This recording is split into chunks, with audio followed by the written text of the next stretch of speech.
The old cottage in the woods. She could hear the oyster shells crunch beneath her feet. It sounded how she dreamt it would. The aroma of wisteria was so sweet, that veined the walls of the old cottage in the woods. The ground was laced with ribbons of shadows from the clouds, and rain would follow and flood the stream. The evergreen everywhere like a shroud, wrapped the landscape in wreaths of green. She had little time to explore the home where her mother was born and her last breath passed. A time before memories had been sown within the girl standing here, at long last. It was her first time setting eyes on the house settling into the not-setting sun. Familiar as a reflection in a mirror, the cottage was, slumped and overrun by weeds, bournewood and wisteria. An olive tree spiraled round the path reaching for the door, and her bicycle lay on dark turf where a lone rose bloomed ignored. No longer wary, she moved slowly, surely, she did not trespass.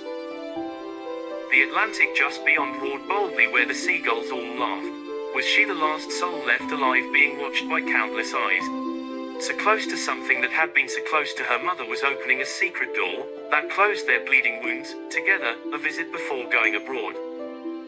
As usual he'd been storming, waiting until it was too late. She chose to not resent her father, so beneath a starred and leafy sky she pedaled into morning's mist astray.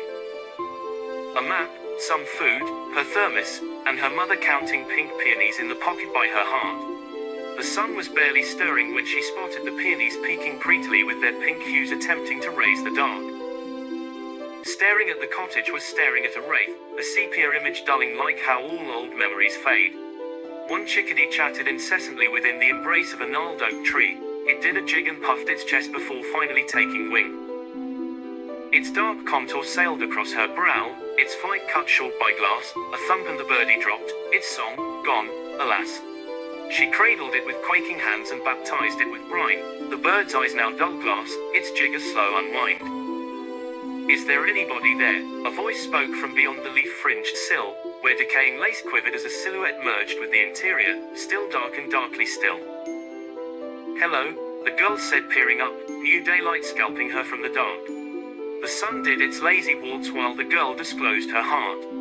So, it's dead, the voice rattled, cutting the girl's words short. In reply the girl dropped her head, and the bird was held aloft. Like a lump of earth, the voice scoffed when asked if the creature might dream beneath the tree. No, said the voice, still louder, I'll not have a corpse on this property. And then it whispered, wait, please lift your face again so I might see. Ah, now you seem so familiar reposing beside my tree. Come to the back of the cottage and you may bury it there, alongside the moonflowers where the moonlight sheds her tears. The girl stepped to the rear of the house when the chickadee began to stir. It flitted in her palm and then lifted into the air, where it warbled a faint song, before long soaring and then disappeared. The girl spun round, oyster shells snapping beneath her feet, those enchanting sounds, the harmony of retreat.